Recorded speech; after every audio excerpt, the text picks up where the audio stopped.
지금 방금 온 친구 이름 어떻게 돼요? 아, 민영이? 네. 민영이 이거 받으시고요. 8월 마지막 주차거니까 시작해야 되겠다. 민영이 우선 이거 받고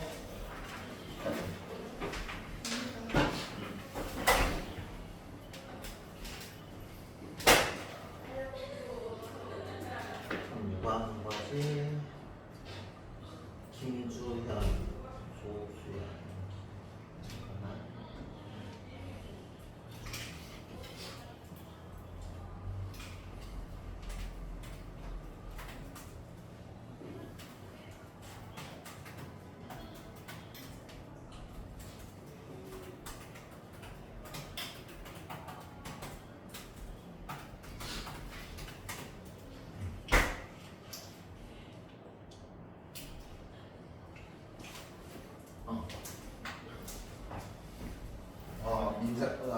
민영이네 교재 있구나. 교재에 이름 쓰시고요. 시작해 볼게요. 일단 유찬이는 받아서 그치만 고등학교 썼고 민영이도 거기 있는 1지망, 2지망, 3지망 해서 순서대로 희망 고등학교 적어주시면 되고요.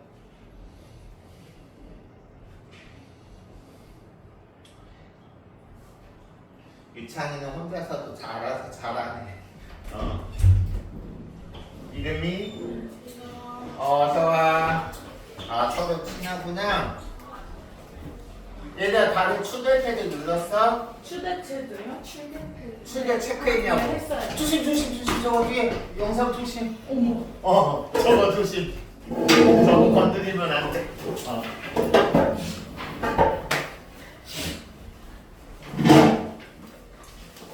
지금 이거 보시고 이거 작성해 주세요.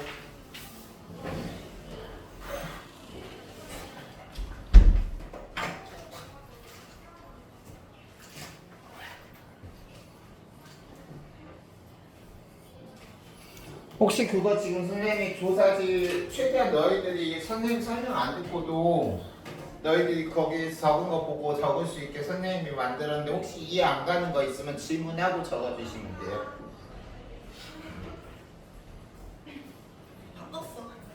실결 안 누는 친구 눌러주시고 반가워.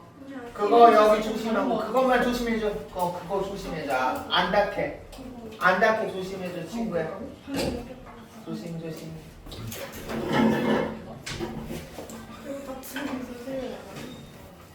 이쪽으로 와. 그러니까 이렇게 이것만 안 닿게 조심해주면 돼. 요거. 김은주 뒤에 김은주 앞자리 싫은데. 다 이쪽 친한가 봐. 유찬이는 선생님이랑 같이 남자 선생님이잖아. 얘들아 얼른 지금 온 친구 그거 조사지 보고 선생님이 최대한 너희들이랑 너희들이 그것만 잘 읽으면 적을 수 있게 선생님이 만들었으니까 그거 잘 읽고 기재해 주셔서 얼른 기재해 주세요. 민영이 잘 적었고 유찬이도 다 적었으면.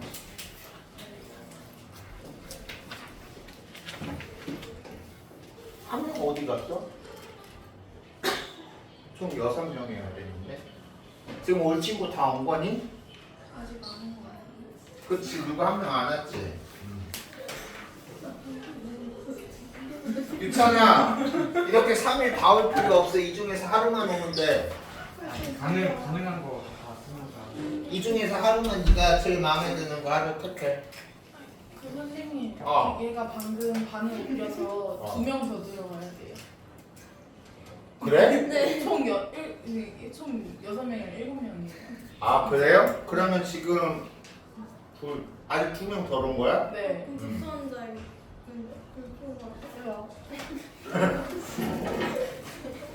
이것만 조심해서 자리 옮기게? 괜찮아. 이 카메라만 안 닿게 조심해주면 돼. 네가 들어가. 얘들아 빨리 이거 적으세요. 나 불안해 지금 저거 달까봐. 응. 어린이들아 이거 작성해줘. 그리고 다 작성한 친구들은 들어오세요. 세균이 윤주. 네. 네. 반이 좀 늘었다 그러네요. 받았어? 네, 그래서 지금 아직 분명 안 왔다는데 교재가 2개 더 필요할 것 같아. 지금 두 개요? 네, 뭐 반이 인원이 애들 말로는 반이 이동돼서 2명 더 늘었다는데. 윤주 네. 있고 또 누구? 저요. 윤주는 내가 책 대신 가잖아. 한 명이 더 들어올 거라니. 저요. 한 명 더 들어온다는 친구가 누군지 몰라 얘들아? 몰라요. 몰라. 이름은 몰라? 네. 그럼 이따 필요한 말. 네. 네. 네네. 금요일 얘들아 이 어떤 이따 선생님 이거 제출한 친구는 책 입력 해주시고요. 혹시 친구들은 같이 오고 싶으면 민영이는 수요일 4시에 온대. 술 몇 시야 이거? 왜? 왜요? 그게 뭐야? 금요일 나 시간이 그때니까 몇 시? 몇 시? 저녁인데? 4시? 무술 되는 거 알아? 목요일 뭐야? 9시 수요일 4시. 유찬이나 한번 읽어봐. 혹시 그거 적는 과정에서 문제 있는 친구 아니면 궁금한 거 있으면 선생님한테 질문하시면 돼요. 다 적은 친구는 선생님 주시고요. 잘 적었어요.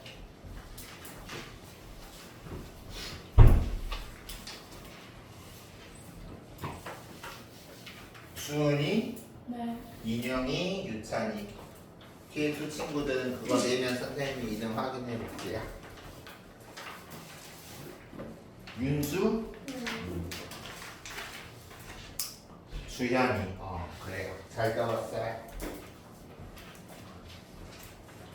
선생님이 이름 한번 확인해 볼게요. 주현이 옆에 윤주, 주현이 앞에 주은이. 왜 다 이름이 이렇게 비슷해? 얘들아 처음에 나 이름 외울 자신 없다 미리 말한다. 유찬이, 유찬이랑 민영이는 내가 알겠다.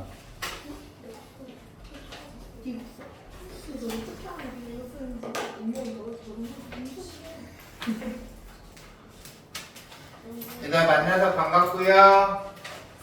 선생님은 너희들 2년 선배를 가르쳤던 경험이 있어. 2년 선배. 지금 걔네들은 고2야. 이제 반송고 다니는 애들이 많은데. 반갑고요. 나중에 우리가 수업하다 보면 금방 친해지고 서로 공부하는 데 도움 될 거고, 너희들이 선생님 친해지는 거 너무 좋고 대신 이제 공부할 건 열심히 해야죠. 일단 휴대폰에다가 선생님 번호 하나 저장해 주세요. 선생님 이름이고요.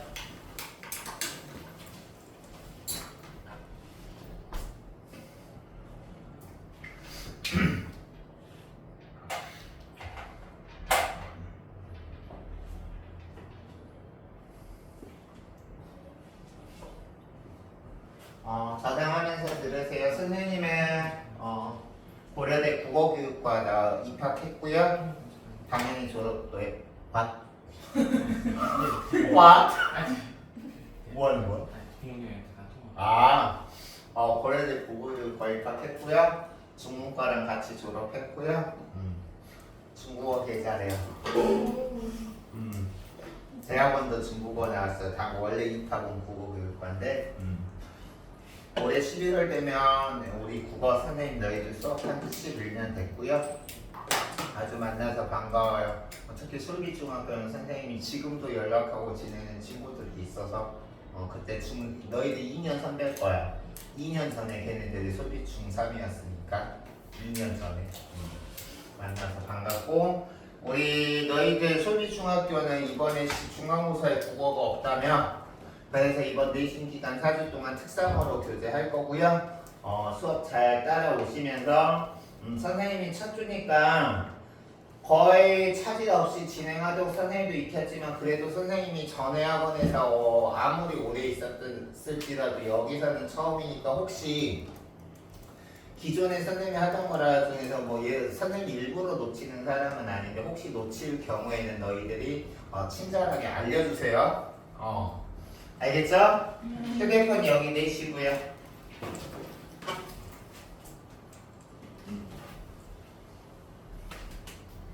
다른 칸이다.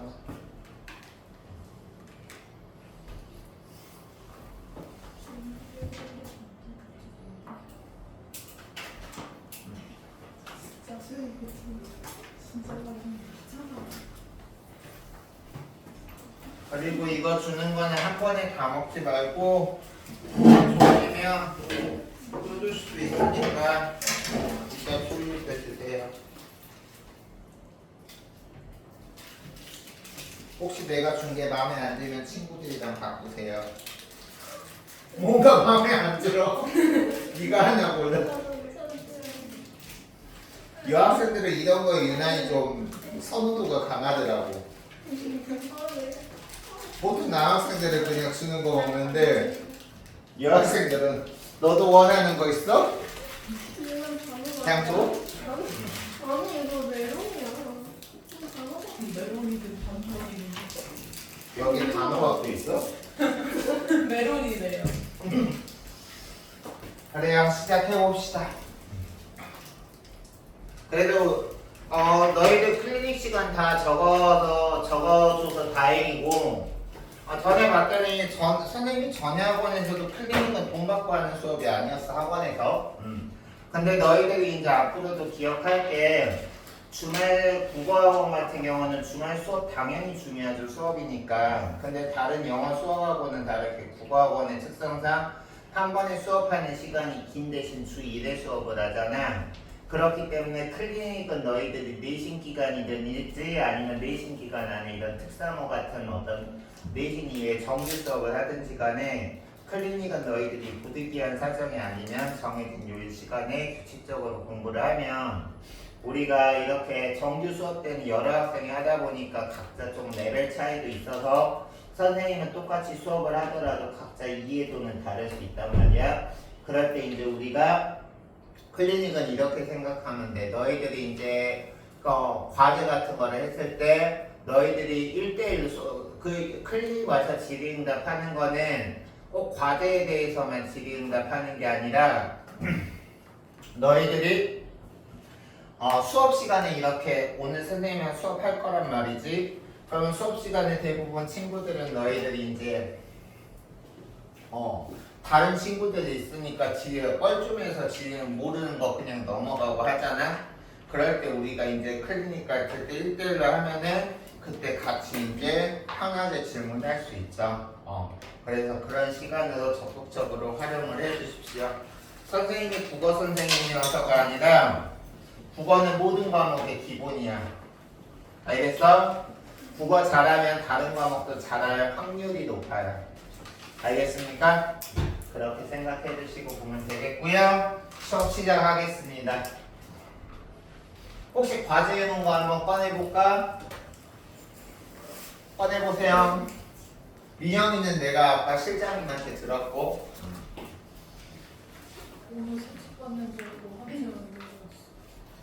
헌책 안 들고 왔어요? 나머지 친구는 저는 저희 쌤한테 가소서 평가문 그건 갖고 왔어? 그건 가지고 왔는데 저는 책을 안 가져왔어요. 그럼 그거 자수 평가 문제집 갖고 와봐. 갖고 와봐. 꺼내봐. 자수 평가 문제집 없어? 저희 선생님은 안 가르쳐주시고. 근데 전반 했나? 네? 전반 했어? 이름이 어떻게 되지? 김주은이. 주은이?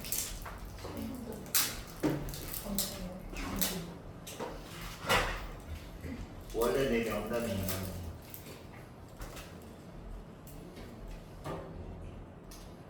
원래 김주원? 아니 주은이지. 네. 원래 내 명단에 없네? 네. 원래 지금 내가 소개 중 우리 이 시간에 받은 명단은 여기거든. 주현이, 유찬이, 수연이, 윤지. 왜 3명은 어딨어? 이 3명은 없네. 어쨌든 알겠어? 선생님이 그래서 아마 너희들은 내가 내 명단 여기에 있는 친구들은 미리 문자 보냈거든. 받은 친구들 있을 거야. 그쵸? 다음 주부터 잘 해오세요. 알겠죠? 첫 주니까 선생님이 봐드릴게요. 유찬이도 뭐 첫 주라서 뭐 안 했다고 그랬지. 이번 첫 주는 봐드릴게요. 아 그리고 선생님이 너희들이 선생님의 든든한 이거는 내가 너희들에게 첫 만남으로 주는 선물이기도 하고 내가 주는 이 선물이 너희들이 유지하기 위해서 너희들이 나에게 응원군이 되어주셔야 돼요. 뭐냐면 선생님이 23년 동안 담배를 하루에 2박씩 폈어요. 근데 지금 냄새 나요? 안 나요? 안 나죠? 선생님 금연 6일 차예요. 생각해봐. 선생님이 금연에 실패하면 일단 선생님한테 제일 안 좋지만 선생님이 예전에 피울 때도 너희들 냄새 싫은 거 아니까 막 뭐 냄새 안 나게 별의별 짓 해도 선생님이 내가 안 펴보니까 담배를 피우면 내가 냄새 안 나게 하려고 별의별 짓을 해도 똥 냄새가 나더라고. 나 내 담배 피우는 사람 가까이 가면 똥 냄새가 나는지 이제 알았어. 그럼 예전에 내 옆에 가면 제가 별의별 짓을 해도 똥 냄새가 났다는 소리잖아. 그래서 선생님도 노력할 테니까 혹시 만약에 야식부리한 이상한 냄새가 나면 선생님 담배 폈어요? 나한테 이러세요. 알겠어요? 너희들이 선생님이 혹시라도 담배 핀 거를 발각했다. 그러면 선생님이 너희들에게 약점을 잡혀서 너희들이 선생님을 이용해 먹을 수가 있어요. 알겠죠? 내가 안 필 거야 근데.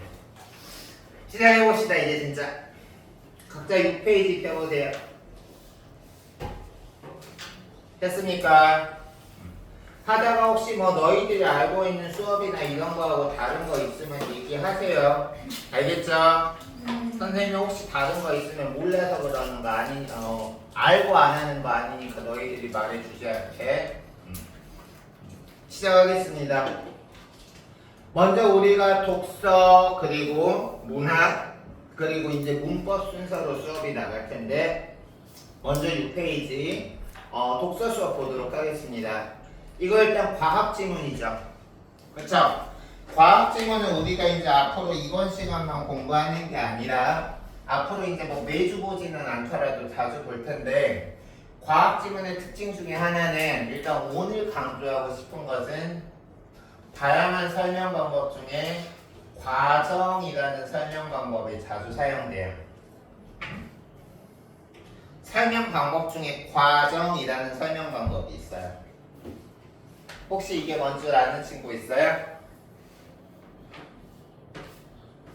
어떤 결과가 이루어지기까지의 단계를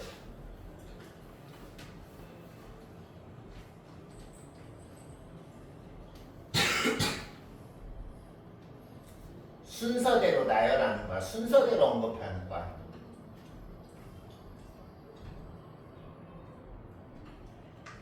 뭐 버거킹에서 와퍼를 손에 넣는 방법. 첫 번째 이렇게 한다. 두 번째 첫 번째 키오스크 간다. 두 번째 뭐 누른다. 세 번째 뭐 한다. 뭐 한다 해서 나중에 내 손에 와퍼를 갖는다. 이런 식으로. 알겠어? 그래서 우리가 이제 과학 지문은 이 특성만 있는 건 아닌데 오늘 선생님이 강조하고자 하는 과학 지문의 특성은 저거라는 걸로 이해해 주시면 될 것 같고 질문해 보겠습니다. 1문단 여기 지금 보면 18세기라고 먼저 언급을 했고요. 중간에 보면 19세기로 해서 이제 우리가 시간적 흐름에 대해서 설명을 하고 있는데 볼게요. 18세기에는 열의 실제가 칼로리이며 우리가 이렇게 낯선님 우리 지금 과학 공부하는 게 아니기 때문에 비문학 지문에서 낯선 개념이 나왔을 때는 항상 낯선 개념에 대해서 개념 정의가 나오기 마련이거든. 그럼 우리가 낯선 개념은 너희들이 동그라미 쳐도 세모 쳐도 되고 그거는 상관없어. 너희들이 개념 동그라미 하시고 이런 개념이 정의된 부분은 항상 밑줄 치는 연습을 하세요.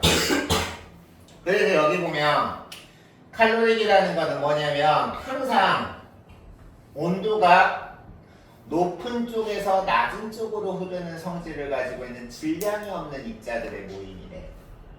알겠어? 그럼 여기서 칼로리의 정의 중에서 우리가 두 가지로 나눌 수 있지. 첫 번째, 온도가 항상 높은 곳에서 낮은 쪽으로 흐른다. 두 번째, 질량이 없다.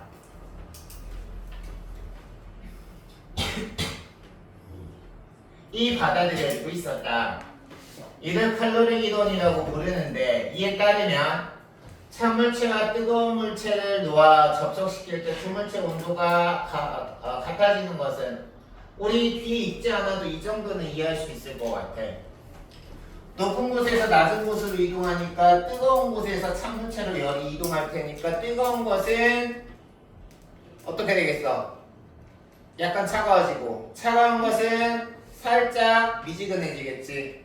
그래서 결국 같아지는 거겠죠? 그걸 여기 지금 보면 칼로리가 뜨거운 물체에서 차가운 물체로 이동하기 때문이라는 것이다 라고 나왔어요. Understand? 그래서 여기 보시면 이러한 상황에서 과학자들의 큰 관심사 중에 하나는 증기기관과 같은 열기관의 열효율 문제였다. 선생님이 여기 별표 쳐주고 싶네요. 선생님이 여기 별표 쳐주고 싶다고 한 이유가 뭘까요? 맞춰보세요. 우리가 비문학 지문에서 글의 핵심 화제 메인 토픽이 있을 거 아니야? 그치? 글의 메인 토픽은 99%. 첫 번째 문단에서 맨 마지막 문단에 이렇게 글의 핵심 화제가 나옵니다. 화자가 말하고 싶어하는 메인 토픽은 99%. 글의 첫 번째 문단에서 맨 마지막 문단에 나오는 게 글의 구조상 일반적으로 받아들여지고 있는 글의 구조입니다. 그래서 여기서는 일단 열기관의 증기기관에서 열기관의 열효율 문제를 필자는 이걸 중심으로 앞으로 이야기를 전개하겠구나 라는 걸 우리가 머리에 담고 그 다음에 이 문단을 보신다면 훨씬 더 글을 쉽게 이해할 수 있다는 뜻이고요. 이 문단 보도록 하겠습니다. 이 문단에서는 열기관은 높은 온도의 열원에서 열을 흡수하고 낮은 온도의 대기와 같은 열기관에서는 방출한대. 근데 여기 보면 열 효율은 열기관이 흡수한 열의 양 대비 일의 양이래. 다시 말해서 얘를 분수로 표현하면 열 효율은 무엇분의 무엇이라고 할 수 있어 얘들아? 무엇분의 무엇? 분모에 뭐가 들어가야 돼? 이게 들어가야 돼, 이게 들어가야 돼. 흡수한 열의 대비 양이 기준이니까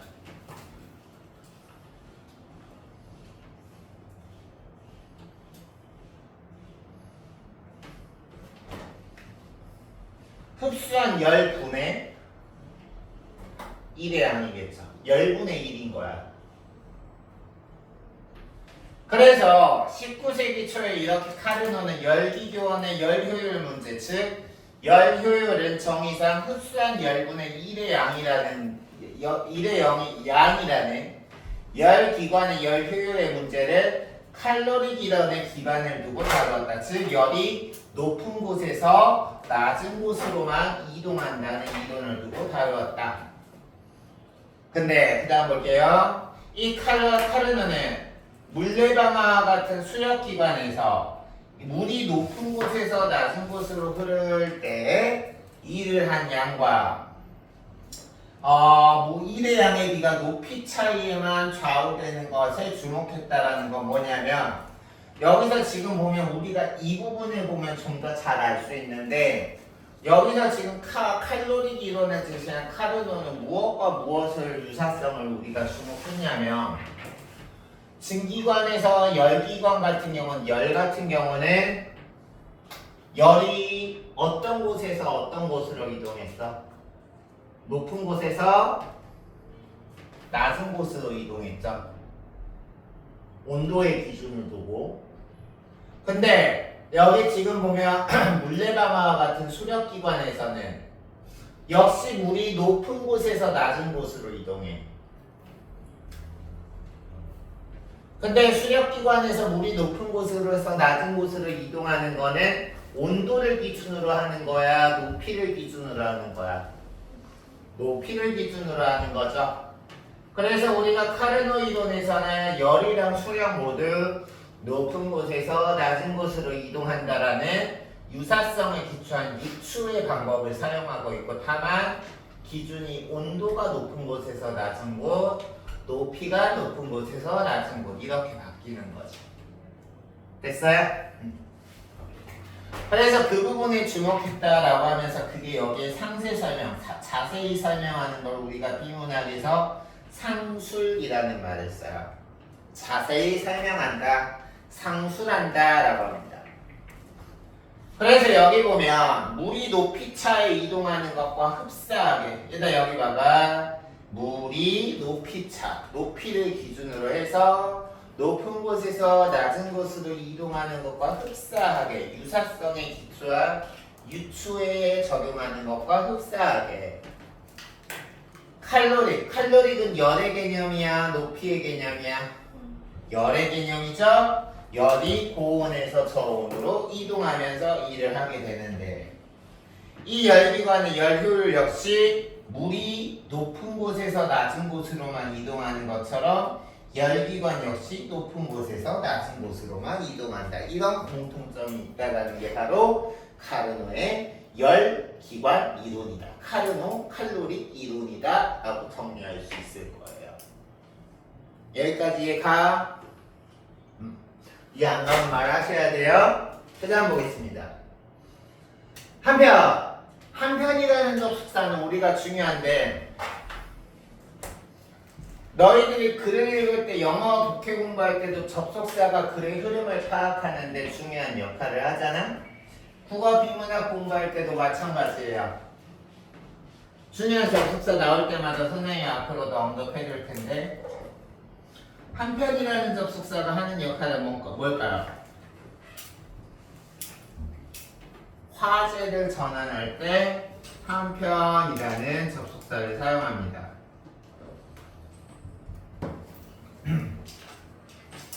한편 1840년대 줄이라는 사람을, 너희들 혹시 과학 시간에 줄의 법칙이라고 배웠나요?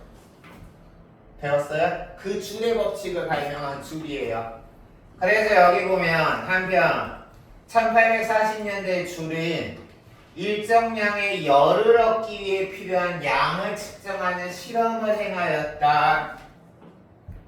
특히 과학이나 기술 지문에서는 그 지문 전체에서 필자가 말하고자 하는 핵심 내용을 전달하기 위해서 전문 기관이나 전문 학자가 수행한 실험이나 연구를 소개하는 경우가 많이 있어요. 알겠니? 그러면 이때 질문. 너희들이 핵심으로 파악해야 되는 거는 그 실험이나 연구에 무엇에 주목해야 될까? 그치, 실험 결과에 주목해야 돼.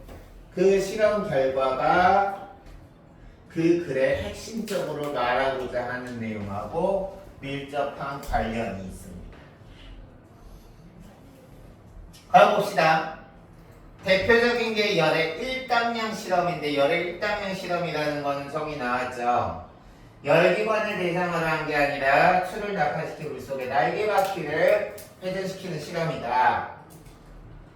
열의 양은 칼로리로 표시되는데, 흔한 역학적 에너지의 일이 열로 바뀌는 실험을 통해서 여기 봐봐.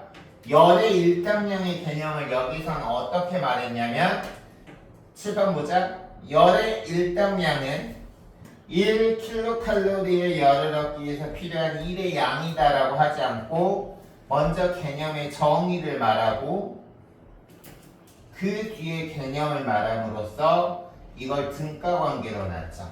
이렇게도 정의가 가능해요.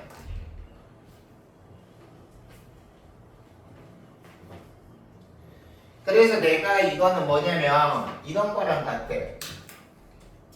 우리가 중학교 1, 2학년 저학년 수준에서는 예를 들어서 인과관계를 예를 들게, 중학교 저학년이나 초등학교 고학년 수준에서는 인과관계하면 항상 지문에서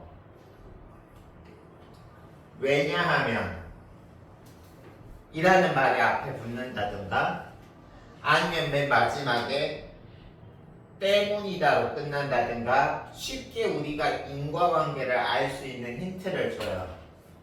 근데 우리가 중학교 고학년이나 고등학교 가면 인과관계임을 나타내는 이런 힌트가 없어도 앞뒤 논리관계를 통해서 어떤 게 원인이고 어떤 게 결과인지를 너희가 이해해야 돼. 알겠어? 우리가 그래서 개념을 정의하는 방식도 A는 B다 이렇게 단순한 방법만 있는 게 아니라는 거야. 됐습니까?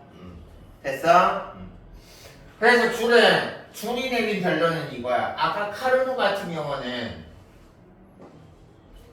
열이라는 거는 항상 온도를 기준으로 해서 높은 쪽에서 낮은 쪽으로만 이동한다라고 했는데 이 줄은 뭐라고 했냐?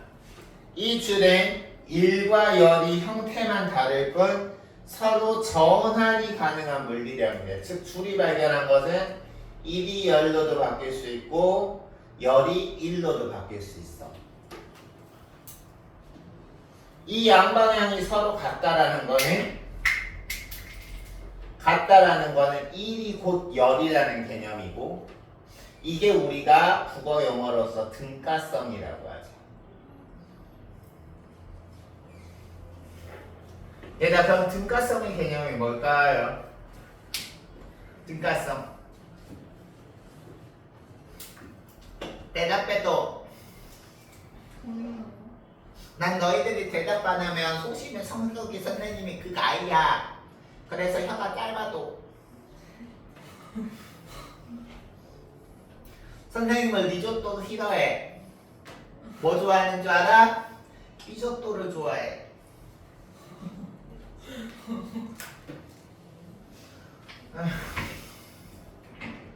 현타 왔어요. 보겠습니다. 등가성이라는 거는 가치가 같다라는 거야. 서로 동일하다라는 거야. 됐습니까? 뒤 어휘에서도 나올 거야. 즉 일이 열이고 열이 일이라는 거죠. 됐습니까? 그래서 등가성을 갖는다는 것을 입증했으면 이 말은 뒤에서도 설명이 나오지만 열과 일이 상호 전환될 때 열과 일을 합친 에너지의 양이 일정하게 보존된다는 거야. 이 말은 뭐냐면 아까 카르노 같은 경우에서는 높은 곳에서 낮은 곳으로만 이동되면 열의 에너지 합이 같아질까? 일방향으로 하면 같아지지 않겠죠. 근데 여기서 줄 같은 경우는 일이 열이고 열이 일로 등가성을 가져서 에너지 합이 같다라는 건 이건 너희들이 추론해야 돼. 줄의 법칙에 따르면 열이 높은 곳에서 낮은 곳으로만 이동하는 게 아니라 낮은 곳에서 높은 곳으로도 이동하겠구나. 쌍방향이 서로 가능하니까 전체 합친 게 같아지겠지. 이해가요? 그래서 여기 보면 이후 열과 일이 상호 교체가 가능해서 등가성을 가진다는 것뿐만 아니라 화학에너지, 전기에너지 등이 등가성을 가지며 이것이 서로 상호 전환될 때 에너지의 총량이 변하지 않는다는 에너지 보존 법칙이 입증되었다라고 나왔어요. 그래서 여기서 에너지 보존 법칙은 바로 카르노가 말한 일방적으로 높은 곳에서 낮은 곳이 아니라 낮은 곳에서 높은 쪽으로도 이동이 가능하다는 이 두 개가 같이 결합됐을 때 가능하다라는 걸 우리가 추론할 수 있어야 되겠습니다. 그러면 3문단 가죠. 3문단 열과 일에 대한 이러한 이해는 이라 그랬어.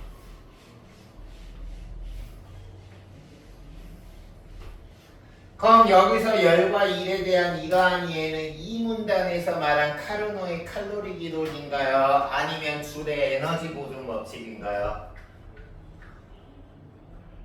2문단의 카르노의 칼로리 이론이야? 3문단의 줄의 에너지 보존 법칙이야? 민영아 좀 더 크게. 에너지. 그렇죠. 우리가 민영이가 잘 얘기했고 여기서는 우리가 선생님이 좀 뭐 대단한 질문처럼 질문했는데 사실 쉬운 거 물어본 거야.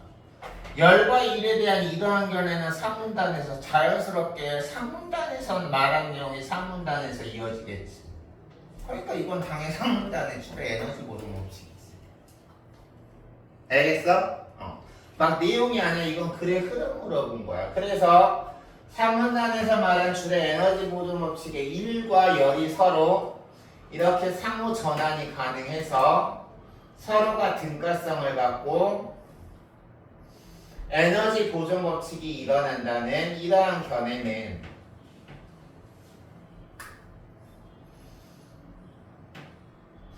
카르노 이론에 관한 과학자들의 재검토로 이어졌다. 그럼 이거는 이러한 견해가 있고 나서 카르노 이론이 더욱더 의심의 여지 없이 확실해진 거야? 아니면 사람들이 카르노의 이론을 의심하기 시작한 거야? 의심하기 시작했다라는 거죠.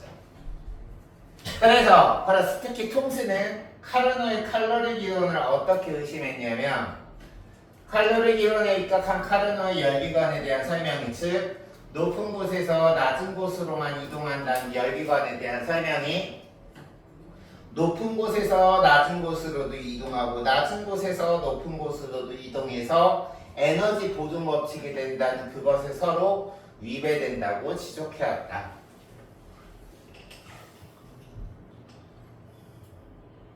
그럼 여기서 이제 추가적인 어떤 카르노 이론에 대한 근거가 없으면 카르노 이론은 사라질 위기에 처한 거야. 이때 카르노 이론에 의하면 열기관은 높은 곳에서 낮은 쪽으로만 간다 그랬어. 그러면 이것은 줄이 입정한 열과 일이 상호 교차 가능한 등가성과 열이 높은 곳에서 낮은 곳, 낮은 곳에서 높은 곳으로 서로 바뀌어서 전체가 하나가 되는 에너지 보존 법칙에 어긋나는 것이어서 열의 실제가 칼로리라는 실체 이 카르노의 이론은 더 이상 존재할 수가 없다. 근데 하지만이라고 내용이 반전되고 있죠. 하지만 이 카르노의 이론이 사라지지 않게 도와준 구원자가 나타났어. 이 구원자는 클라우지우스라는 사람이 카르노의 이론을 뒷받침해줬어. 어떻게 클라우지우스가 카르노의 이론을 뒷받침해줬냐? 그는 만약 카르노의 이론이 거짓이라면 저온의 열이 저온에서 고온으로 이르는 현상이 생길 수도 있다는 가정에서 출발해서 열기관의 열효율은 고온에서 흡수하고 저온에서 방출할 때 두 작동 온도에만 관련된다는 이론을 증명하였다. 이 말은 무엇이냐? 만약에 이런 줄의 이론만 집장하면 카르노의 이론이 유지하지 않는데 카르노의 이론이 거짓이라면 카르노는 고온에서 저온으로만 열이 이동한다고 했는데 카르노의 이론이 거짓이라면 반대로 저온에서 고온으로도 이동할 수 있다는 거야. 알겠어? 그러면 여기서 출발해서 열기관의 열효율은 열기관이 아까 고온에서 흡수하고 저온에서 방출될 때 온도에만 관련된다면 이거 역시 온도에만 관련되는 거잖아. 그치?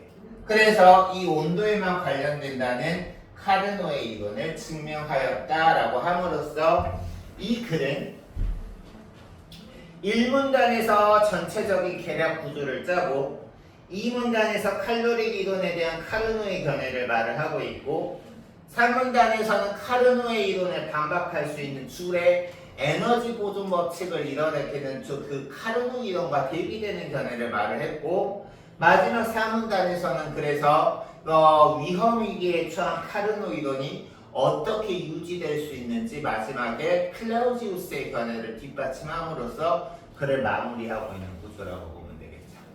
알겠습니까? 됐어? 그럼 여기를 바탕으로 해서 너희들이 6페이지와 7페이지 오른쪽에 있는 OX 그리고 빈칸 채우기 고르기 지금 한번 해보세요. 그리고 나서 그거 맞춘 다음에 선생님이랑 실전 문제 모의고사 수능 형태로 나오는 실전 문제 같이 풀어드리도록 할게요. 선생님 혹시 그 6시랑 타임에 차윤쌤 수업도 있어요? 있을까? 근데 한창 선생님 지금 계셔? 국증에 있어? 네. 그럼 있는 거 있겠지? 나 왜? 거기 수업 같은데. 뭐라고? 저 원래 거기 수업 아니 진짜요? 가가지고 핸드폰 잊어 먹었어. 응? 아니 그 배에서 들어. 말해봐. 오늘만 여기서 들을 수 있을까요? 데스크에 한번 여쭤봤거든. 네. 김주은 학생이 예, 뭐 지금 비슷한 얘기 하는데. 한창 선생님 반에서 수업 받아야 되는데 아. 혹시 잘못 찾아왔어요? 빨리 힘들어한 거예요. 저기 그거 시간이 오신 분이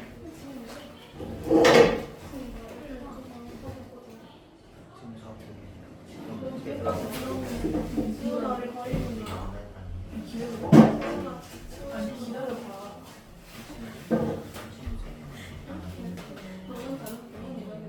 나만 여기. 아니 박시현이 왜 있냐니까? 아니 걔 오전반이냐고. 9시하고 인수는 아파서 그럼 얘는 영상인 거야? 6시 것 같아요. 책 두고 맞는 거 내가 길 필요해. 네. 설명을 이유가 없긴 해. 네. 토요일 잘 봐. 방에 올라가야 돼. 새로 올라오래.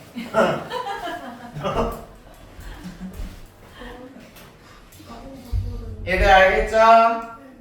오케이. 그러면 6페이지하고 7페이지 한번 지금 빈칸 채워보세요.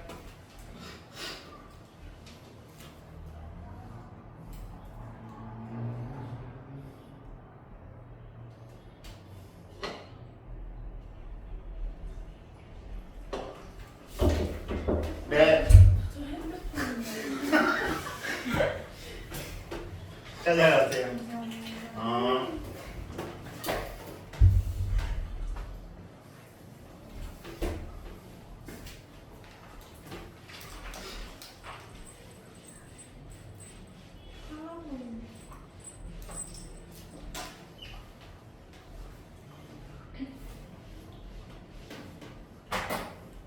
학교에서 선생님 2분만 나갔다 오고 1분.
다 한 친구들은 다 했다고 칠판을 보시면 돼요.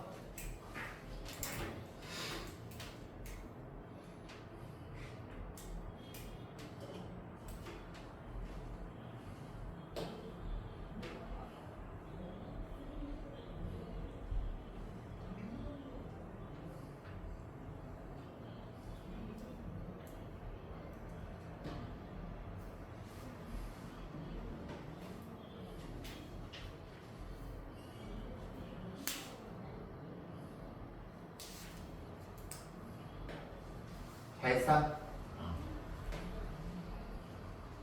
어디 유찬이랑 민영이 다 해가나요?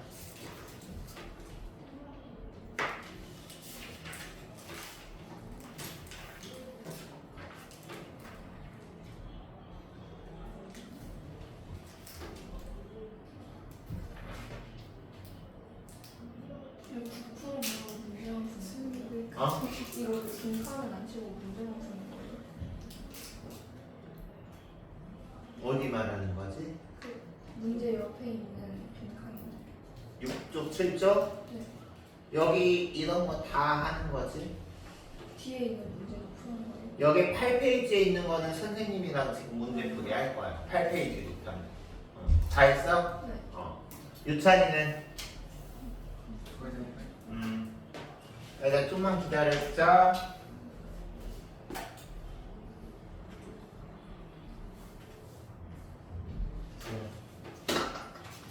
자, 그러면 선생님이 이제 선생님이 해당하는 화면 띄워주면 너희들이 한 거 정답 맞춰보시고요.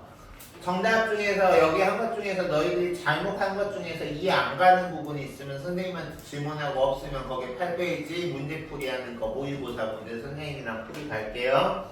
얼른 맞춰보세요. 자기가 한 거랑 동그라미 하거나 뭐 X 해보면서.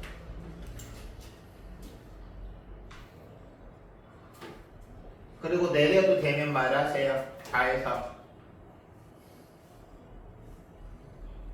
내려도 돼? 내려도 돼?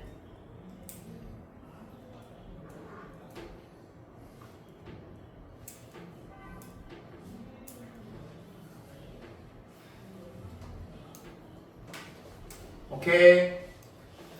내려. 네.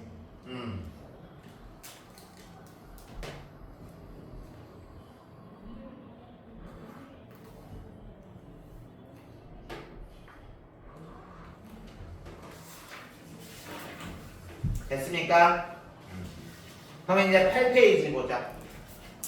8페이지 이제 여기 문제는 선생님이랑 같이 할 텐데 볼게요. 윗글에서 알 수 있는 내용으로 가장 적절한 것은 이라고 했는데 1번 볼게요. 먼저 열기관은 외부로부터 받은 이를 열로 변환시키는 기관이다 라고 했는데 이거는 왜 틀렸나요? 어디가 잘못됐어? 외부로부터가 틀렸죠. 그렇죠? 그래서 우리가 여기서는 두 가지를 파악해야 되는데 첫 번째 외부로부터 그리고 두 번째 이를 열로 변환시키는 부분 이 둘이 맞는 부분과 아닌 부분은 우리가 잘 구별하시면 돼요.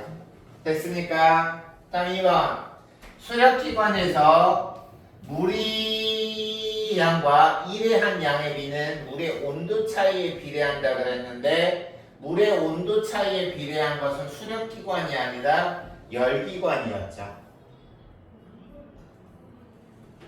그리고 다음 칼로리 이론에 따르면 여기 칼로리 이론 같은 경우는 열이 높은 곳에서 낮은 곳으로 이동하는 거죠. 그래서 칼로리 이론에 따르면 차가운 쇠구슬이 뜨거워지면 차가운 쇠구슬이 뜨거워진다라는 것은 우리 열이 높은 곳에서 낮은 곳으로 이동한다는 것 때문에 차가운 건 뜨거워지고 뜨거운 건 차가워지는 것이 이것이 질량의 증가 감소하고는 아무런 관련이 없죠. 다음 4번 칼로리 이론에서는 칼로리를 온도가 낮은 곳에서 높은 곳이 아니라 이 두 개가 바뀌어야 된다. 5번 열기관의 열 효율은 두 작동 온도에만 발현된다는 이유는 칼로리 이론의 오류가 밝혀졌음에도 누구에 의해서? 줄의 에너지 보존 법칙에 의해서 칼로리 이론에 문제가 있다라는 것이 밝혀졌음에도 불구하고 클라우지우스에 의해서 이 이론이 유지되었다라고 해서 마지막에 글을 끝맺음하고 있었죠. 그래서 여기서 정답은 5번이죠. 됐네. 그럼 이제 그 아래 부분 볼게요. 아래 부분 보시면 1번 열기관의 열을 흡수하고 방출하는 기관이다. 맞죠? 좀 더 정확히 말하면 열기관에서는 높은 열 쪽에서 열을 흡수하고 낮은 열 쪽에서 열을 방출한다 그랬죠. 다음 2번 카르노에 따르면 우리가 수력기관의 물이 높은 곳에서 낮은 곳으로 열기관에서 열이 온도에만 의존해서 높은 곳에서 낮은 곳으로 이동하는 게 유사성을 갖춰서 선생님이 아까 설명할 때 유추의 설명 방법에 의해서 수력기관이 높이 차에 의해서 위에서 아래로 열기관은 온도 차에 의해서 위에서 아래로 이동되는 거 유사한 원리라고 얘기했었어요. 기억나나요? 다음 3번 칼로리는 질량이 있는 입자들의 모임이다. 이거 왜 틀렸어요? 그치. 여기서는 우리가 칼로리 같은 경우는 3번 선지에서는 질량이 있는 입자들의 모임이다라고 했는데 단서를 찾아보시면 여기죠. 칼로리라는 것은 높은 데서 낮은 쪽으로 이동하는 질량이 없는 입자들의 모임이라고 했죠. 됐어요? 그래서 틀렸습니다. Next.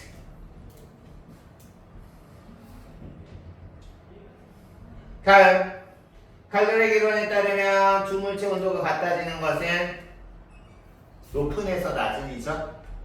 그렇죠. X. 다음 5번 주대 실험에 따라 열의 실체가 칼로리라는 것이 인정받을 수 없었고 이것이 이제 클라우지우스에 의해서 클라우지우스는 여기 봐봐 열 기관이 열 효율을 흡수하고 방출하는 두 작동 온도에만 관계된다는 카르노의 이론을 반박한 게 아니라 뒷받침한 거죠.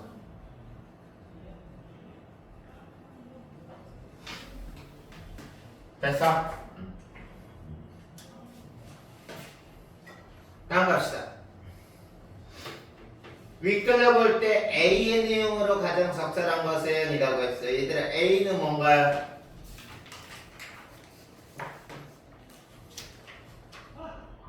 칼로리 기론에 입각한 칼륨의 열기관 설명이 줄의 에너지 복선의 법칙에 위배된다라고 나와 있는 부분이죠. 그럼 여기서는 지금 보면 카르노 설명이 줄의 에너지 복선에 위배된다라는 건 우리가 이제 지문 내용을 통해서 알 수 있는데 열의 실체가 칼로리라면 즉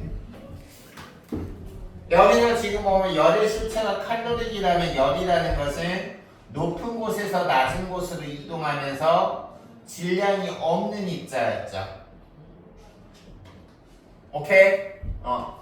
그래서 열의 실체가 칼로리라면 열기관이 한 일, 여기서 열기관이 한 일이라는 건 문맥상 열이 1로 바뀔 수 있고 1이 열로 바뀔 수 있는 상호 전환이 가능한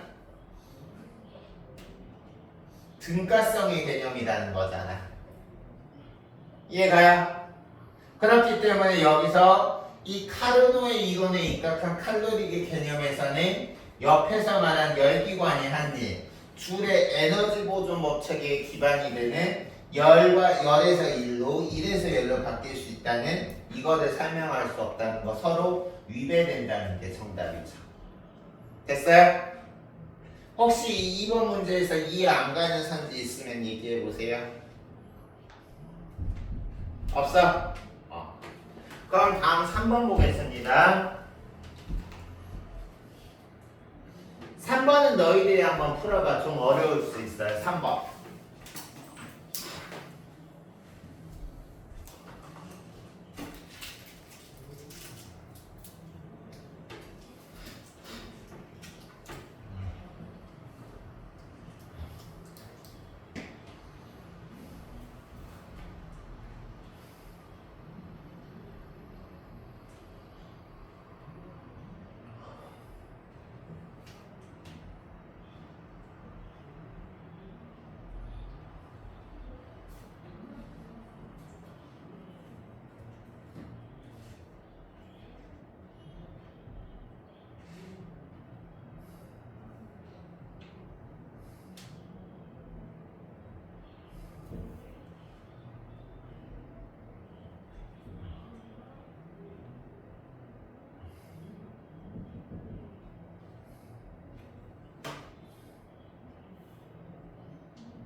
몰랐습니까?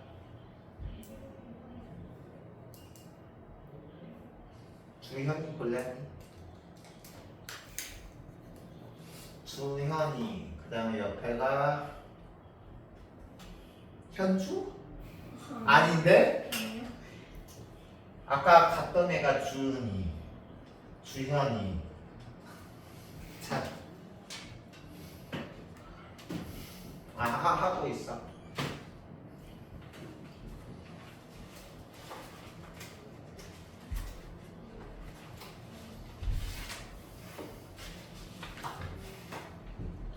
민주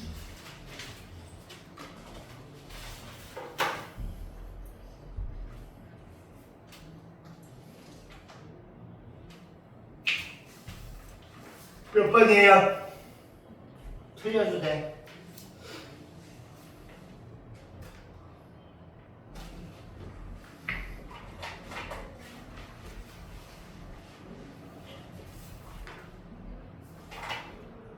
같이 볼까요? 시간 더 드려요. 같이 봐요. 줄에서 봅시다. 줄의 실험과 달리 열 기관이 흡수한 열의 양과 일의 양을 측정해서 여기서는 지금 열의 양분의 일의 양이죠. 그리고 여기서는 보면 줄의 실험과 달리라 그랬어. 그럼 여기서는 줄의 실험에서는 열의 일당량을 어떻게 체크했는지를 보는 게 관련이야. 줄의 실험에서는 지문에서 보시면 3문단에서 6페이지 3문단에서 열의 일당량 보면 이 부분에 지금 나와있죠. 어디 나와있냐면 6페이지에서 열의 일당량 실험에서 그는 역학적인 에너지인 일이 열로 바뀌는 양의 정밀한 실험을 통해서 열을 얻기 위해 필요한 일의 양이래. 알겠어? 그러면 열을 얻기 위해서 필요한 일의 양이면 이거를 분수로 표현하면 열의 양분의 일의 양이야? 일의 양분의 열의 양이야? 기준이 되는 게 뭐가 돼야 돼? 우리가 항상 분수로 표현할 때는 분모가 기준이지. 그러면 여기서는 분모에 일의 양이 들어가야 돼? 열의 양이 돼야 돼? 열의 양을 얻는데 열의 양을 기준치로 하고 나서 이것에 필요한 일의 양이 다르다는 거지. 그래서 여기서는 지금 보면 줄의 법칙 역시 열의 양분의 일의 양인 거야. 알겠니? 그러면 지문으로 아래로 내려가면 여기 문제에서는 줄의 실험과 달리라고 했는데 우리가 6페이지 본문에서 우리가 3문단을 봤더니 줄의 실험에서도 열의 양이 1kcal의 열의 양을 얻는데 필요한 일의 양이라고 나와 있어. 그치? 그래서 여기서는 표면적으로 달리라고 했지만 이 달리에 낚이면 안 돼. 이 달리라고 해서 그러면 과연 줄의 실험에서는 열의 양분의 일의 양이 아니라 다른 공식이 적용되나 봤더니 아까 우리 3문단에서 본 것처럼 똑같이 열의 양분의 일의 양인 거야. 알겠어? 그럼 이거는 이 온도가 다르든 열의 양이 다르든 간에 분수와 분모값은 둘 다 서로 같겠어? 다르겠어? 같겠지. 그러니까 우리가 열기관이 흡수한 열의 양과 온도에 무관하게 그것이 이 두 가지가 변수가 돼서 변인이 돼서 각각의 값이 바뀌어도 바뀌는 것에 해당하는 열의 양과 일의 양이 똑같이 바뀌니까 이 값은 변화가 없겠지. 알겠어요? 그래서 여기 보시면 이것에 상관없이 줄이 구한 열의 일당량보다 작다라고 했는데 이 말은 뭐냐면 줄의 법칙에서는 1kcal를 얻는데 그랬잖아. 그래 안 그래? 근데 여기서는 지금 뭐야? 그냥 흡수한 열의 양이잖아. 그러면은 1kcal는 가장 작은 단위니까 열이 흡수한 열 같은 경우는 당연히 1kcal보다 크겠어 작겠어? 이게 가장 작은 값이니까 이거는 더 커지겠죠? 알겠어? 그래서 우리가 각각의 값이 같더라도 여기서는 똑같은 열의 양의 값이 1kcal를 얻는데 열의 양이고 여기서는 수많은 열기관이 얻은 모든 열의 양을 합치는 거니까 1kcal의 값이 같더라도 전체 흡수한 열의 양은 분모가 여기가 더 커지는 거죠. 그럼 분모가 커지면 이 전체의 값은 분모가 커지면 전체 값은 작아지니까 여기서 A분의 B는 줄의 결과보다는 당연히 작아지겠죠. 알겠어? 그래서 여기서는 줄이 구한 열의 일당량보다 작다. 우리가 수학적인 뭐 구체적인 공식이 필요한 건 아니지만 줄의 원리에서도 이 열의 양분의 1의 양 그리고 여기 지문에서 나온 것도 A분의 B가 열의 양분의 1의 양으로 절대값은 당연히 같지만 줄의 법칙에서 열의 양이 아까 3문단에서 1kcal의 열을 얻는데 필요한 양이라고 했으니까 이 열의 양 자체는 줄의 법칙, 줄의 실험에서의 열의 양보다 여기 나와 있는 보기에서 A분의 B에서 A에 해당하는 1의 양이, 열의 양이 더 클 테니까 줄의 법칙보다는 값이 작아지는 거죠. 알겠어요? 그래서 여기서 정답이 5번인 겁니다. 됐습니까? 어려운 문제.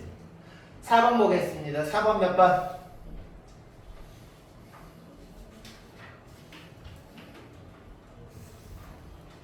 4번에는 정답이 4번일 거예요.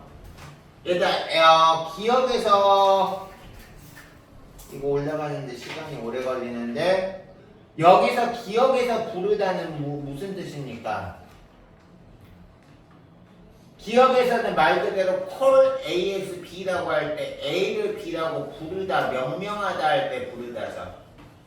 근데 우리가 1번에서 부르다는 뭐야? 부르다, 호명하다, 명령하다가 아니라 여기서는 일으키다, 초래하다라는 뜻이죠. 기억에서 부르다는. 그리고 니은에서 문제를 다루다 할 때 다루다는 문제를 해결하다, 처리하다라는 뜻인데 2번에 니은에서 다루다는 기계를 조작하다, 조종하다라는 뜻이죠.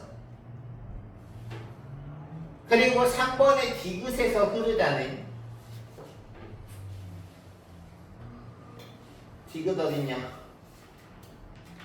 물이 흐르다. 높은 곳에서 낮은 곳에서 물이 흐르다 할 때 물이 흐르다잖아. 근데 우리가 3번에서 선지는 여기서 흐르다라는 건 어떤 엉뚱한 방향으로 전개되다라는 뜻이죠. 그리고 리을 여기서 어긋난다라는 거는 위배되다의 뜻이죠. 리을에 지금 여기서 어긋나다라는 거는 에너지 보존 법칙에 어긋나다, 에너지 보존 법칙에 위배되다라는 뜻이잖아. 그래서 여기서는 위배되다라는 뜻으로 4번 역시 우리가 상식에 위배된다 맞는 거죠. 됐어? 5번 하늘 보니 당장이라도 비가 오게 생겼다. 여기서 생기다라고 지금 나와 있는데 미음에서 현상이 생기다에서 생기다는 현상이 발생하다, 일어나다라는 뜻이죠. 근데 여기서 우리가 생기다는 발생하다, 일어나는 뜻이 아니라 여기서는 어떤 주관적 추측에 의해서 비가 오는 것처럼 보이다라는 뜻이죠.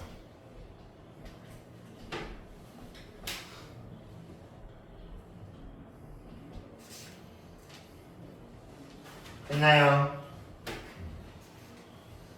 그러면 우리 이제 문항 넘어가기 전에 우리가 다 배운 거니까 8페이지에서 9페이지 빈칸 채우기, 부등호 채우기 등등 빠르게 한번 해보세요. 8페이지, 9페이지. 그리고 이거 다 맞추고 나서 문학으로 넘어갈게요. 오케이?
유치하니 어렵니?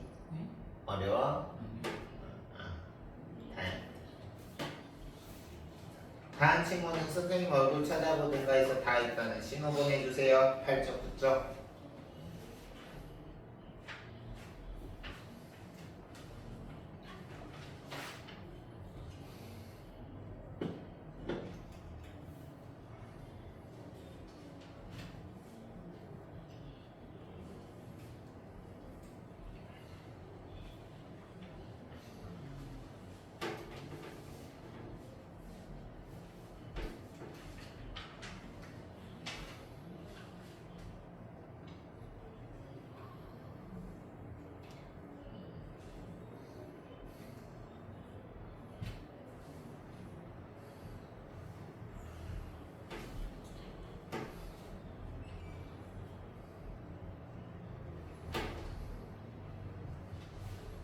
좀 스피드 있게 해봅시다.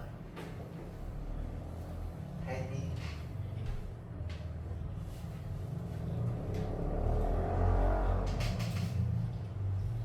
다음 친구는 정답 매겨보세요. 8쪽 먼저 보여드릴게요. 짜잔.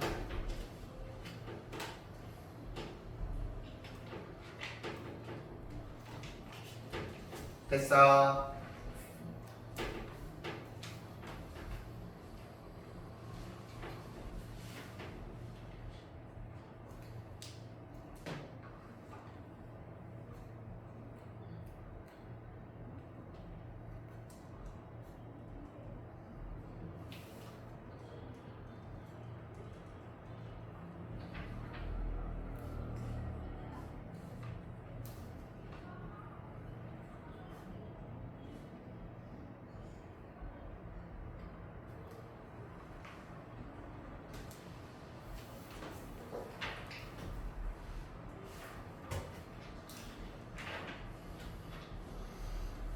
다 내려도 됩니까?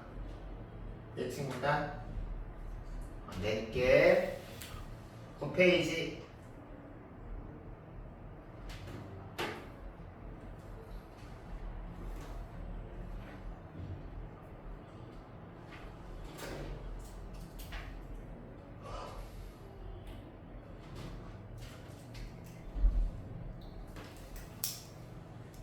잊었어요?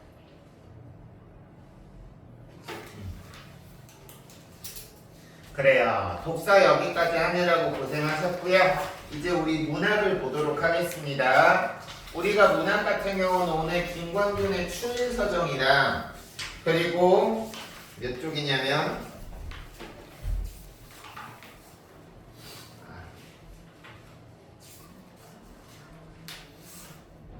22쪽 보세요. 김광균의 추인서정이랑 그리고 아마존 수족관이라는 작품 두 지문을 우리가 이제 대표 작품으로 보고 아까 우리 1교시에 보니까 오늘은 첫 시간이라서 과제 검사 같은 경우는 좀 너희들이 놓친 부분도 많고 그리고 다른 이제 앞으로 할 주에 비해서 우리가 과제 검사의 시간이 오늘은 좀 첫 주기 때문에 짧기 때문에 우리가 문학하고 문법을 하더라도 시간이 남을 수도 있을 것 같아. 그래서 시간이 혹시 남을 경우에는 이 문학 작품에서 너희들이 이제 김광현의 추리서정이랑 아마존 수족관 마치고 문법까지 다 했는데도 시간이 남을 경우에는 우리가 이 뒤에 너희들이 과제 부분에 보면 이용하게 전라도 가시네라는 작품이랑 그리고 신경님의 목계정터라는 작품이 하나 더 나옵니다.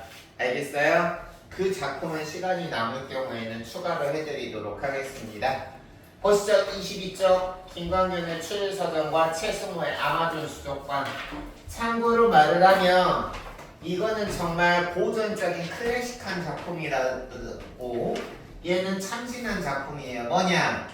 김광균의 추리서정은 과거에도 그랬고 지금에도 그렇고 특히 고등학교 올라갈수록 내신 외부 지문이나 아니면 모의고사에서 자주 나왔고 앞으로도 그럴 수 있는 작품이고요. 그리고 이 아마존 수족관이라는 작품은 우리 지금 모의고사 보다 보면 우리가 낯선 문학 작품 보게 되지.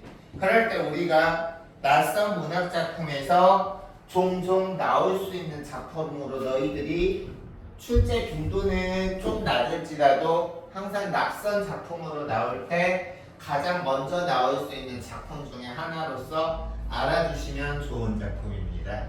알겠습니까? 그래서 시작하도록 하면요. 먼저 우리가 김광균의 추일서점 같은 경우는 이 작가의 어떤 시적 세계를 살짝 알아주시면 좋은데요. 이 작품 같은 경우는 우리가 이 추일서점만 그런 게 아니라 이 작품은 1930년대 우리나라 모더니즘 시에 처음을 연 작품이야. 우리 한국의 모더니즘 시는 어떠냐? 어떤 도시 속에서 도시 안에서 쓸쓸함과 고뇌에 잠긴 현대인의 모습을 드러내는 작품을 이 김광균이라는 시인의 추일서점 말고도 와사등과 같은 작품을 통해서 유사한 주제의식을 많이 표현한 작품이에요. 작가 시인입니다. 작품이 아니라 김광균 보고 작품이래 사람인데. 되셨어요? 그래서 이 김광균은 이렇게 도시 속에서 현대화된 도시 속에서 쓸쓸함과 고뇌에 잠긴 현대인을 표현하는 방식이 맨 먼저 이 쓸쓸함과 걱정 근심이라는 이 정서를 나타내는 데 있어서 이 정서하고 유사한 어떤 느낌을 불러일으키는 경치 묘사를 먼저 해요. 어떤 황량하고 도시의 모습을 먼저 경치를 먼저 묘사를 합니다. 그게 바로 먼저 선자의 경치 경자를 써서 선경이라고 하고요. 그 다음에 이러한 황량한 도시의 모습하고 대비시키기 아주 좋은 쓸쓸함을 우리가 한자어로 비애라는 한자어 알아두시고요. 걱정, 근심은 우리가 한자어로 우수라고 합니다. 비자는 슬플 비자에 슬플 애, 우자는 걱정할 우자에 근심 숫자를 씁니다. 아시겠어요? 그래서 우리가 이런 쓸쓸함이나 걱정, 근심을 나타내는 정서를 나중에 시 뒷부분에 묘사해요. 그래서 우리가 비후자에다가 정서 정자를 써서 우리가 이거 문학 용어로 후정이라고 하죠. 그래서 이 작품은 너희들이 문학 개념으로 들어갔을 법한 선경 후정의 방식을 사용하고 있는 작품입니다.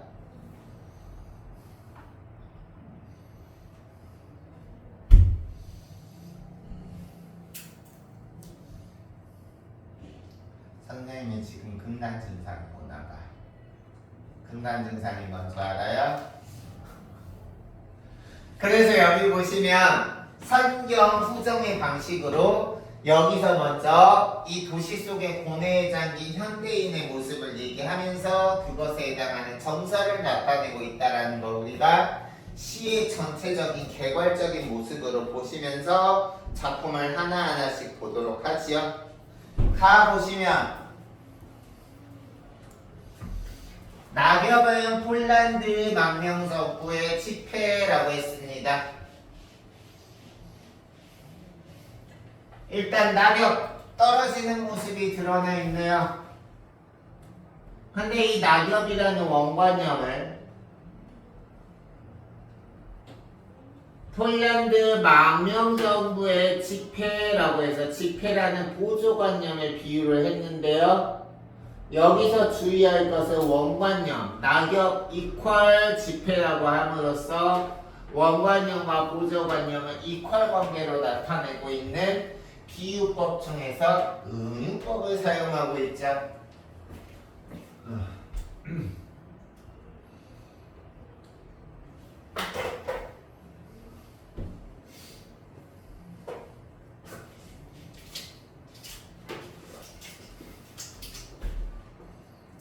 그래서 여기서는 너희들 알아야 될 게 뭐냐면 일단 표현 방식 중에서 은유법을 사용하고 있다는 거 하나랑 그리고 여기서는 왜 뜬금없이 폴란드라는 나라가 나왔으며 알겠어? 그리고 여기서 포화라는 거는 우리가 전쟁의 그 포격의 어떤 전쟁 호성 이후에 불꽃이야. 무슨 전쟁이 일어났나봐 폴란드에. 그래서 이 문제 같은 경우는 2번 문제인가 3번 문제 보시면요 보기가 나와 있는 작품하고도 연결되어 있는데 여기서 지금 폴란드 망명자프의 도른시의 가을 하늘이라는 건 뭐냐면 너희들이 혹시 세계사 좀 알고 있냐? 특히 현대사? 우리 세계대전 때 독일이 어느 나라 침략했어요? 그쵸. 일본이 우리나라 침략했고 독일은 폴란드를 침략했어요. 그래서 실제로도 우리가 일본을 대하는 정서랑 지금 현재 폴란드인들이 독일을 대하는 정서가 되게 비슷해. 내가 만들어낸 말 아니야. 알겠어? 그래서 여기 지금 보면 폴란드의 도른시의 가늘을 생각하게 한다라는 거는 그 전쟁에서 초토화된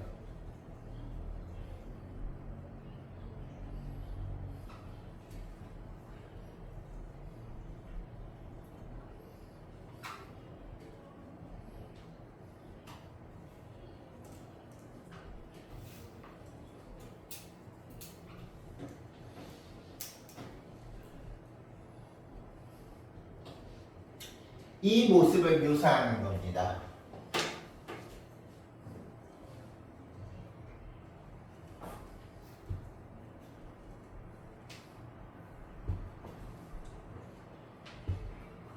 그리고 그 다음 보시면 사연 보시면 길은 우리가 나아가는 길은 한 줄기 구겨진 넥타이처럼 직유법을 사용해서 길이 넥타이처럼 정돈되지 않게 무질서하게 흩어져서 일광의 폭포 속으로 사라지고 조그만 담배 연기를 내뿜으면 새로 2시에 급행열차가 들판을 달린다.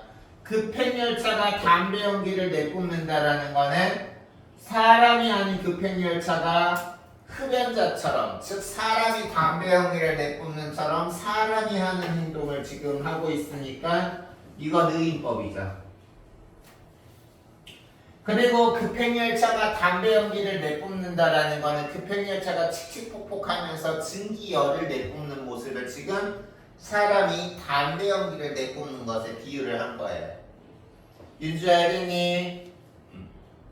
그래서 여기 보시면 조그만 담배 연기를 내뿜으면 새로 2시에 급행열차가 들을 달린다. 일단 앞으로도 지금 그러겠지만 우리가 경치를 묘사한 부분까지는 우리가 다 일관된 경치의 정서가 나타나 있는데 여기서부터 여기까지 나타난 경치의 정서만 봐도 이 경치가 지금 분위기가 어떠한가요? 생기 넘치는가요? 역동적인가요? 활발한가요? 그것과 거리가 멀죠? 그래서 우리가 황량하고 쓸쓸한 거리의 모습이 나타나 있다.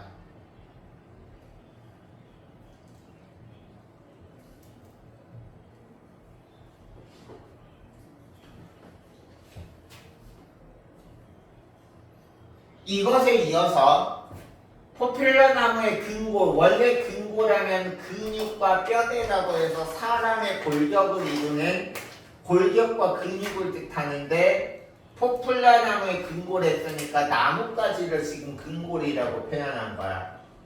됐어요? 포퓰러 나무의 나뭇가지 사이로 공장의 지붕이 흰 이빨을 드러냈다라는 거는 지금 사람이 아닌 것을 사람이 아닌 게 아니라 살아있지 않은 무생물을 살아있는 것처럼 표현했죠.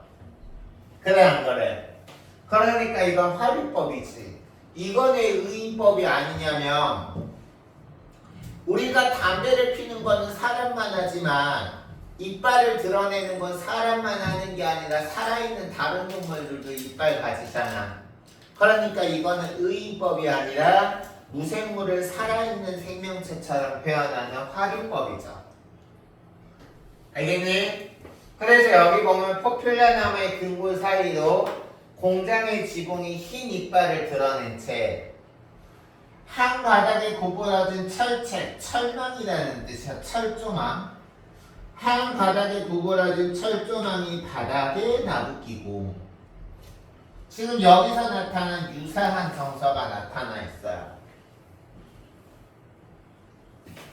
이 삭막하고 황량한 정서를 나타낸 채 그 뒤로 셀로판지로 만든 구물안, 여기서 셀로판지가 나타나는 거는 현대 문명을 상징합니다. 근데 이 현대 문명은 너희들 셀로판지 초등학교 미술 시간이나 아니면 뭐 기술 시간에 물 뭐 만들기 할 때 너희들 써봤을 텐데 그런 거야 안 그런 거야?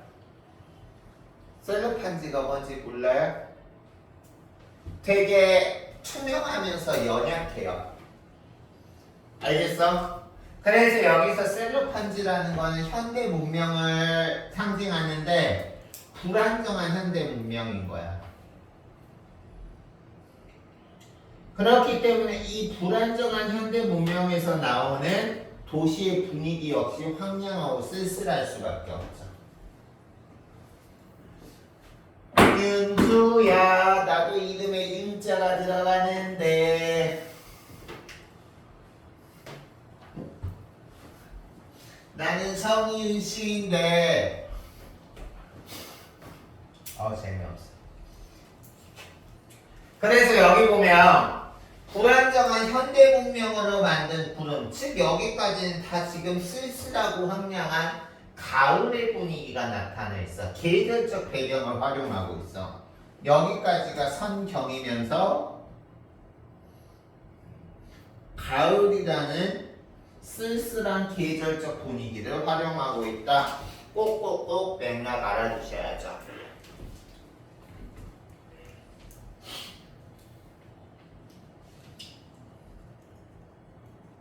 그런데 이제 여기서부터 이제 후정인 거야. 이 속에 있는 지금 표면에 드러나 있지 않은 시적 화자의 정서가 그 다음부터 나옵니다. 자욱한 풀벌레 소리 발길로 차며 홀로 황량한 생각을 버릴 길이 없어 라고 나오는데 설명 순차대로 하나씩 해보면서 우리 시상을 정교해 봅시다.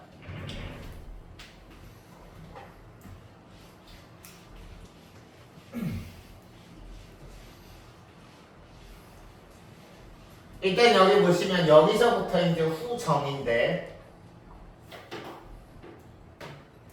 자욱한 풀벌레 소리로 발길을 차며 이거 우리 시적 중요한 표현법이 나타나 있으니 별표하시고요. 일단 풀벌레 소리래. 시각, 청각, 미각, 후각, 촉각 중에서 뭐야? 시각, 후각, 미각, 청각, 촉각, 청각 중에서 청각이죠. 청각적 심상인 소리가 발길을 찬대. 발길을 차는 행위는 뭘로 볼 수 있어? 눈으로 볼 수 있죠. 그래서 청각적 심상은 시각화였어요. 그래서 이걸 청각의 시각화라고 설명이 나와 있는 거고요. 됐니? 이건 너희들이 알 거라고 생각해. 하나의 시적 표현 안에 두 가지 감각 이상이 함께 쓰이는 심상을 공감각적 심상이라고 하죠. 그리고 이 공감각적 심상은 중학교 때 더 많이 쓰이는 거고 이거를 우리가 같은 표현인데 고등학교 때는 공감각적 심상이라는 표현도 당연히 쓰지만 이 표현도 씁니다. 뭘까요? 그렇죠. 감각의 전의. 유찬이 잘했어요. 윤주야 이거 더 먹고 얼른 정신 차려. 단호박 준다. 제일 맛있는 게 뭔가 뭐. 코코넛이요. 어? 코코넛이요. 단호박 줄 거야. 열심히 안 했으니까 단호박 줘야지. 진짜 열심히 하느라 정말 한 번도 없어요. 난 단호박 맛있는데. 선생님은 그 뭐지? 단호박 그렇게 쪄가지고 찐 단호박 알아요? 네. 선생님은 그거 없어서 못 먹는데. 근데 이건 코코넛 맛이 제일 맛있어요. 무슨 맛? 코코넛 맛이요.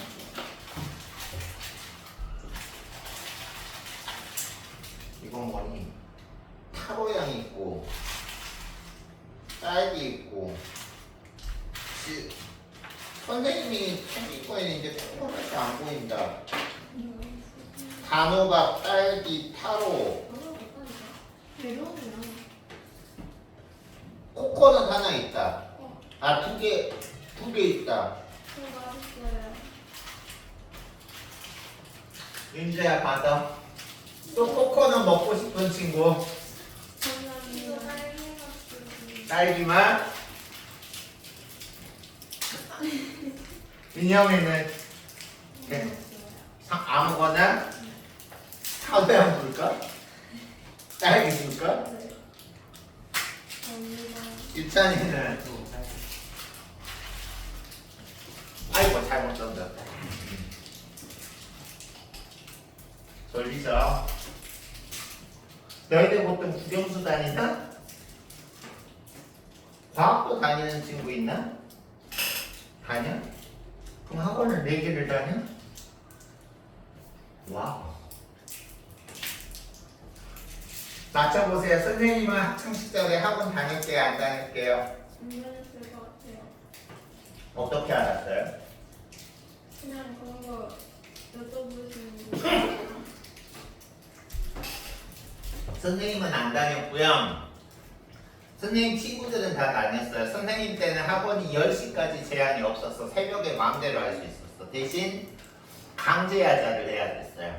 중학교 때는 6시까지, 그리고 고등학교 때는 10시까지. 그래서 고등학교 되면 밤 10시까지 무조건 다 야자하고, 그러면 이제 학교 교문에 가면 그 노란색 학원차들이 막 줄지어 있어. 그러면 학생들이 그 닭장에 들어가는 병아리처럼 다 타고 학생들은 내 친구들은 다 학원 가고 나는 집에서 엄마가 차려준 야식 먹고 EBS로 나 선생님 때는 인터넷 강의 없어서 그냥 TV 강의 그거 보면서 혼자 공부하고 새벽 1시에 코 잠들었죠.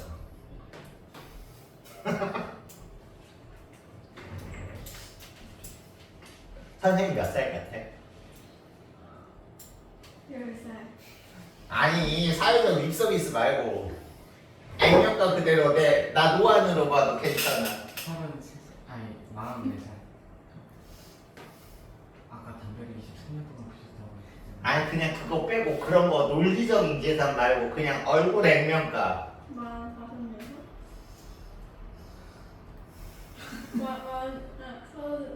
누구는 나 34수로 봤는데 43이야. 여기 보겠습니다. 그래서 어디까지 했냐? 청각의 시각과 감각의 전이까지 했죠. 그 다음 보겠습니다. 홀로 하려 합리한 생각을 버릴 게 없어. 여기서 지금 개인의 감정이 이 도시 경치 모습하고 부합하죠. 그쵸? 그래서 여기 보면 경치와 정서가 부합해서 여기서 이제 후정이다. 그래서 후정 먼저 경치 묘사하고 나중에 정서 표출했다는 거야. 그 다음에 허공에 띄우는 돌팔매 하나. 물에다가 돌 하나 던졌어.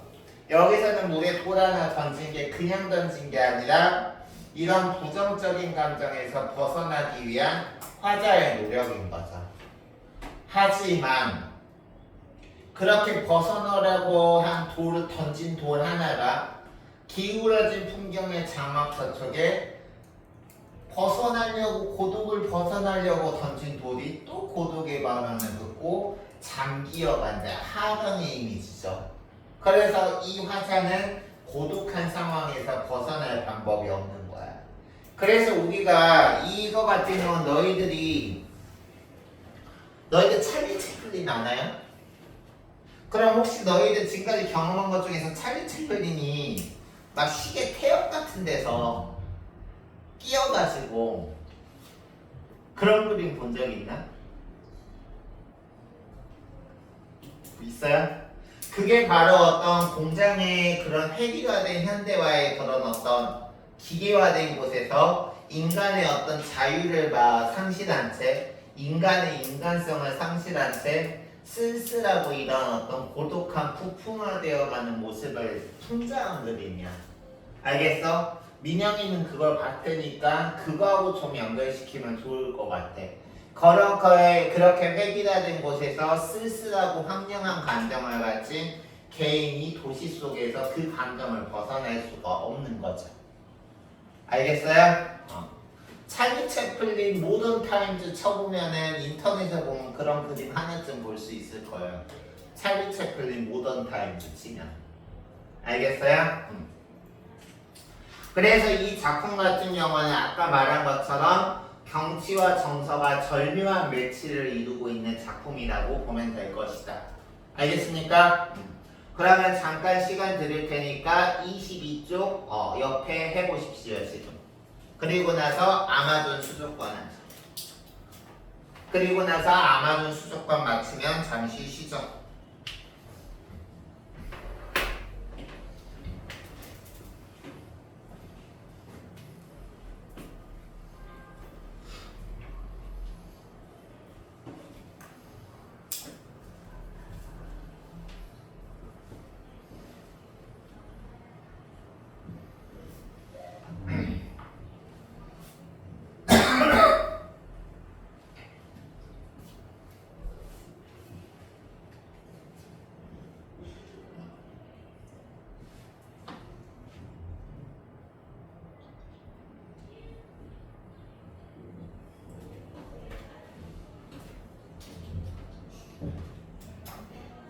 너희가 비상 쓰니 교과서는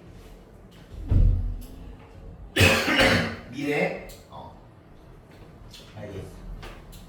비상은 어디였지?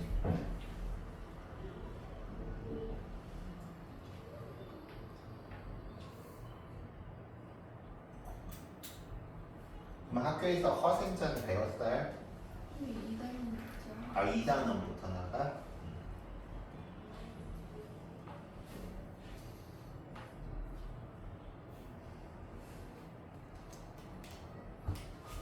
다 채웠습니까?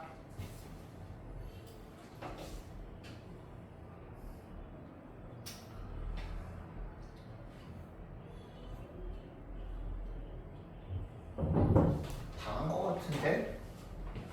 주연은 아마존 수족관 밑줄 치고 있는 거 같은데? 얼른 매겨보세요.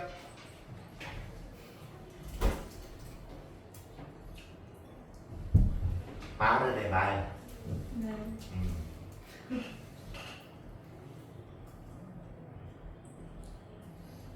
말 걸기 힘들면 말하세요. 왜 줄 알아요? 말 건다는 건 누구나 힘들어요.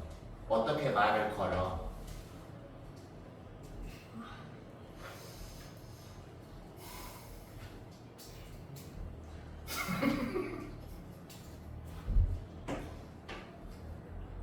말 걸기 힘들면 개를 거시면 되죠.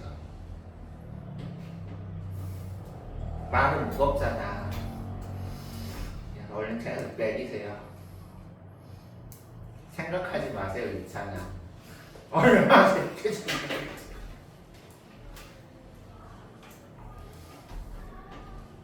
다 매겼으니까 얼른 매겨.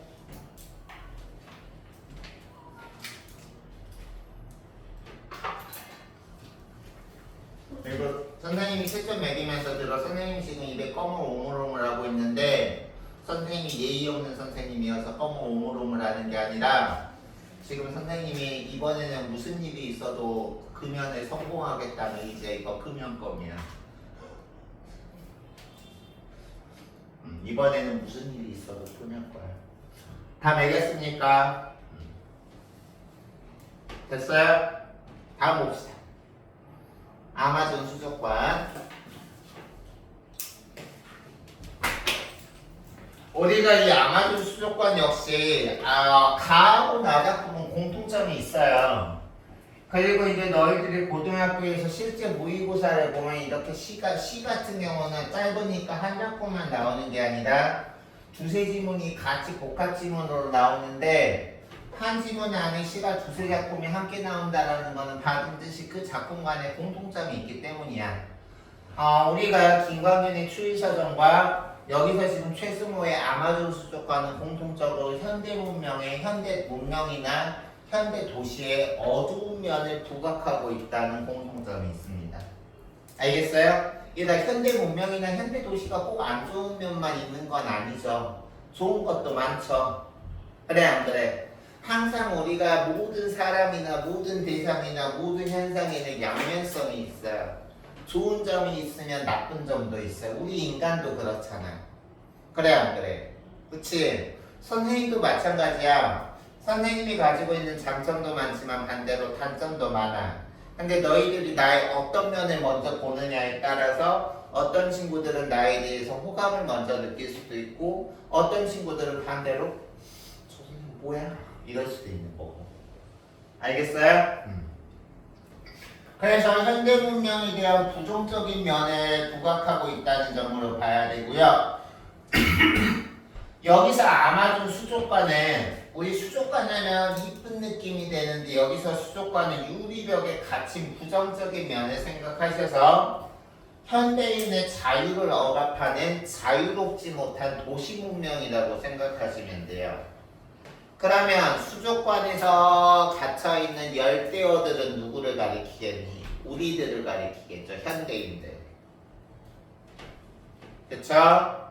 그래서 여기 보면 아마존 수족관집의 열대어들이 우리가 열대어는 긍정적으로 볼 수도 있지만 여기서는 바다에서 헤엄치면서 생명력 넘치는 그런 물고기들이 아니라 우리 동물원에 갇혀있는 매갈이 없는 호랑이처럼 수족관에 갇혀있는 생명력을 상실한 동물이야. 현대인이야. 알겠어? 우리 동물원에 있는 호랑이들 봐봐. 원래 호랑이는 어때? 곧 우리 잡아먹을 것처럼 무서워야 되고 그리고 용맹하고 야생성이 넘치는 게 호랑이의 특징인데 동물원에 있는 호랑이들은 어때요? 귀엽죠? 그쵸? 야생성을 상실했어. 인간의 모습을 지금 현대인의 모습을 생명력을 상실한 도시 문명에 의해서 생명력을 상실했어. 우리도 그렇지 않니? 너희들 보면 안타까운 게 나 때도 사교육 많이 있었고 애들 다 학원 다녔지만 물론 선생님이 너희들보다 나이를 좀 많이 먹어서 그런 것도 있지만 물론 너희들이 더 사교육을 많이 받는 것 같긴 하더라.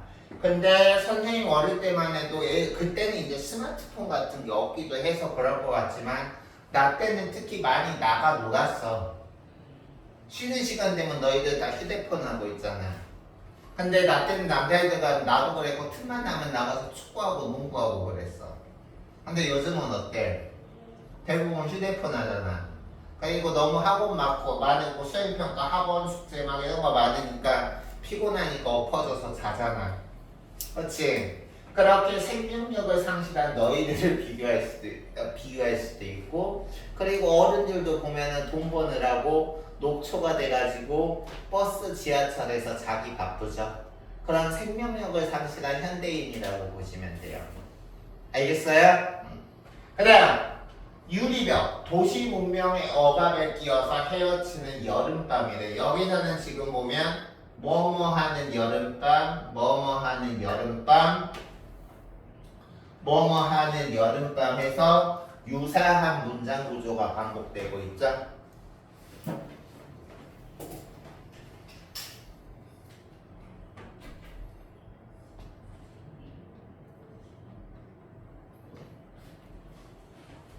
그치? 반복 동그라미 우리가 운율을 형성하는 방법 중에 중요한 형성 방법이 반복이라는 방법이 있어요. 우리가 시에서 반복을 하면 여기서 운율을 형성한다는 효과를 지금 하나 설명했고요. 또 우리가 어떤 어휘나 구조를 반복하면 어떤 효과가 있을까? 운율을 형성하는 거 말고 강조의 효과가 있어요. 적어주세요. 강조, 의미 강조.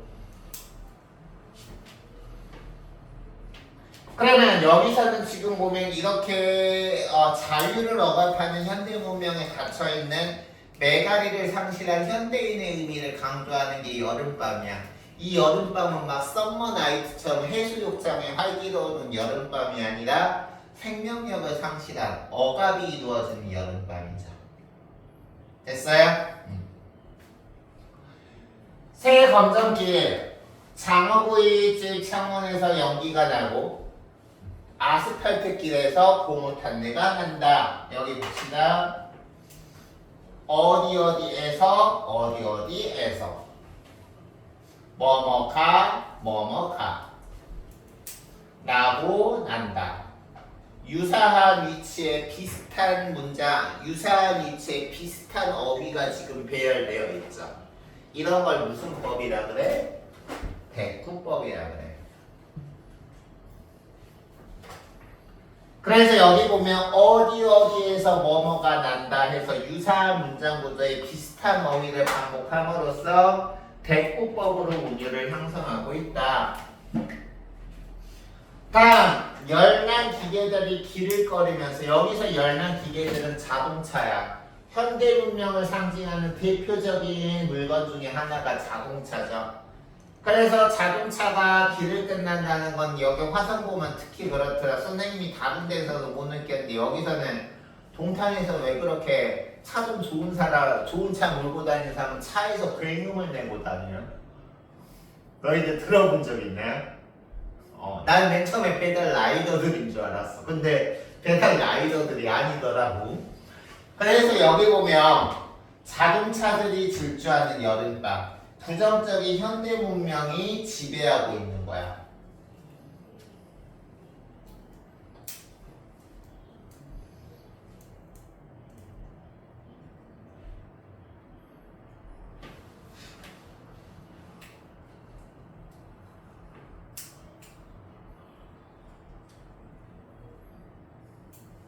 필기하세요.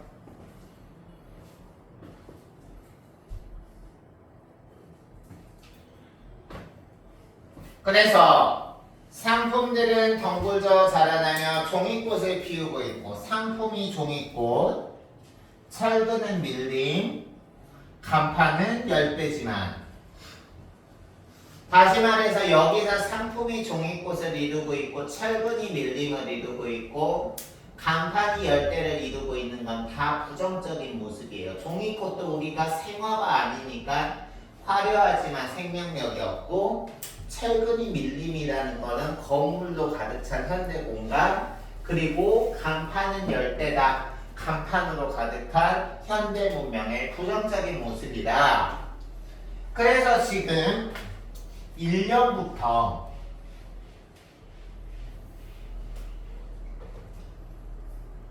여기까지는 아마존 수족관이라는 현대 문명의 부정적인 면모를 강조하고 있다면 이번에는 아마존강이라는 이 아마존 수족관과는 대립되는 공간이 나와 있어요.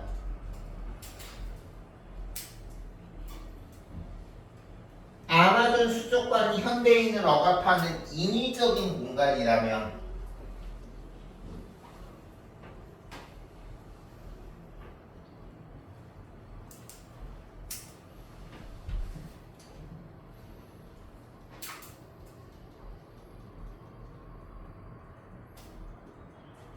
여기는 무슨 공간일까요?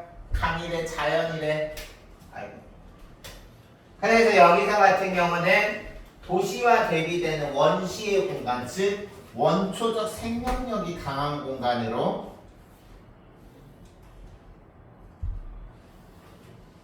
화자가 추구하는 공간이야.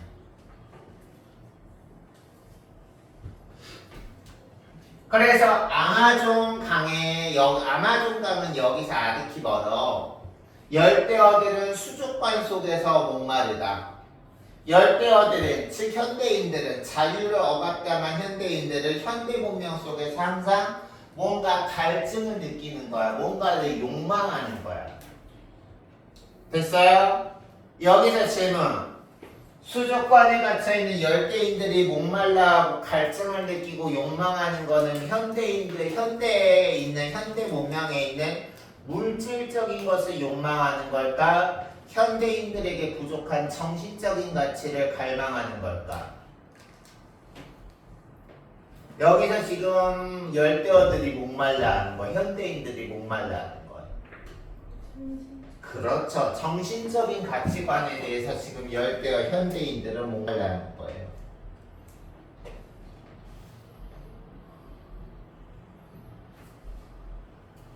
현대인들이 물질은 부족하지 않을 거 아니야.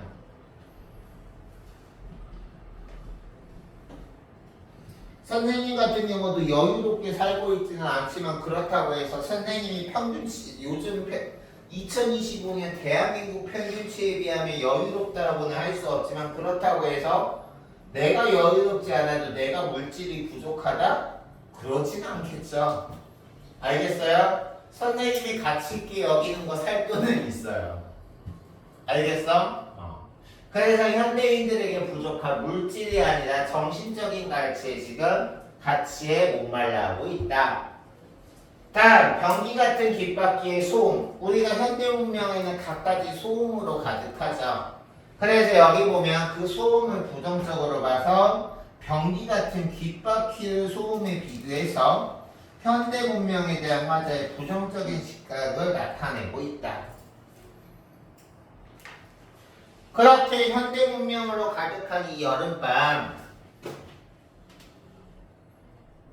열대어들에게 시를 선물하니, 여기서 리을 시 동그라미, 여기서 지금 표면에 드러나지 않은 시적 화자가 시적 대상이 열대어들에게 선물할 시가 가지고 있는 함축적인 의미는 물질적인 선물이 아니라 별표, 정신적 가치관, 수족관에 있는 이 열대어들이, 수족관에 있는 그 열대어들이 이렇게 목말라하고 추구하던 이 정신적 가치, 이 시를 선물했더니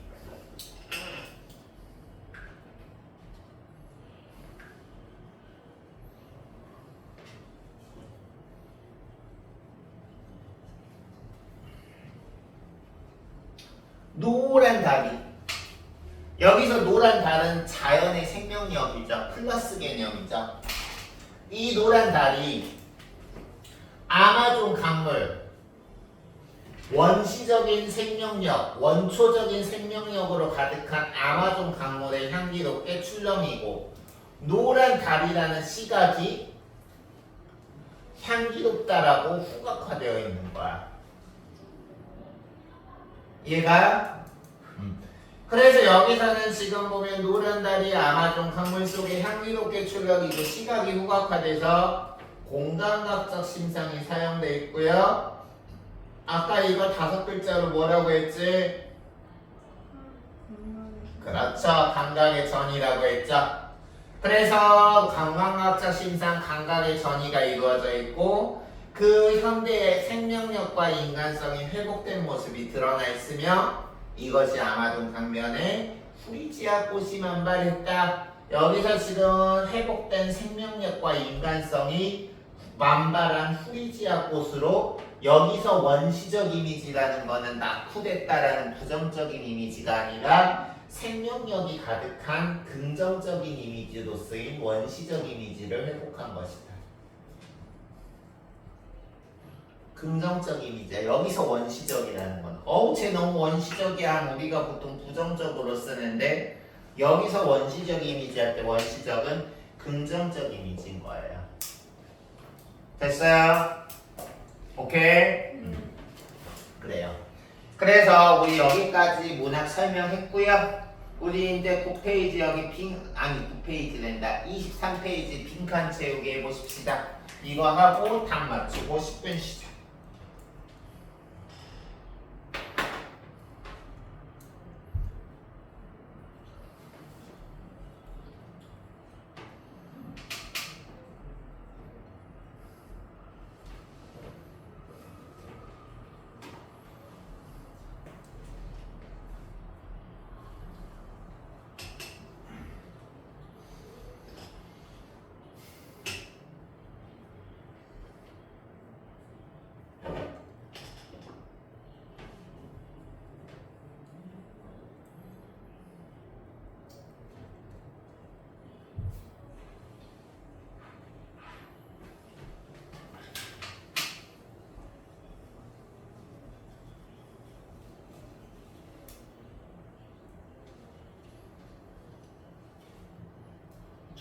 기다려줘. 다음 친구들은 거기다 해서 매겨봅시다.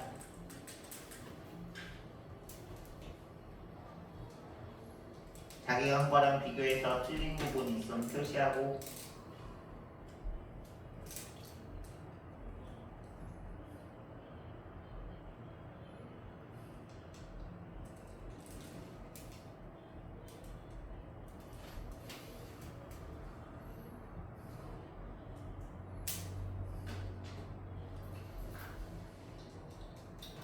됐습니까? 네. 여기까지 질문 있습니까? 없어요. 고생 많으셨고요. 우리 쉬었다가 이따 뒤에 문법이랑 아마도 아까 말한 것처럼 문법 끝나고 나면 문학 부분에 있는 문제들은 너희들이 푸시고 또 다른 작품으로 나와 있는 이용하게 전라도 가시느라 그리고 신경림의 목기점터 추가로 설명 당연히 가능할 것 같아요. 첫 시간 고생하셨어요.